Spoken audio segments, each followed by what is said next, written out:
A heat pump is a device that absorbs energy from outside at an ambient temperature, brings up that temperature to a useful temperature in your house, and pumps that around your radiators or under your floor or into your hot water tank.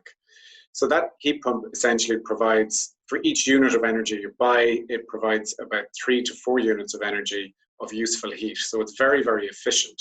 So it's very similar to a fridge. It works like a fridge in reverse by cooling down outside and heating up inside your house. What's really good about a heat pump is for each unit of energy, you get 4 useful units inside your house. So you need to buy an awful lot less units of energy.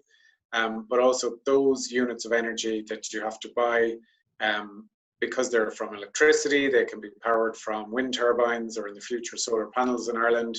And we typically have a very high heat load in the winter when it's windy. The Energy Agency and Limerick Institute of Technology are working hard at a European level to support energy agencies across Europe to collaborate, to learn from the best examples of how different problems are solved across Europe, to increase the capacity of energy agencies to deliver better services for the energy transition, and also to understand where finance and financial solutions can be used to ensure that the future energy savings, that energy efficiency and renewable energy work can be used to finance the cost of the infrastructure or the retrofit of your home or a heat pump or an electric car.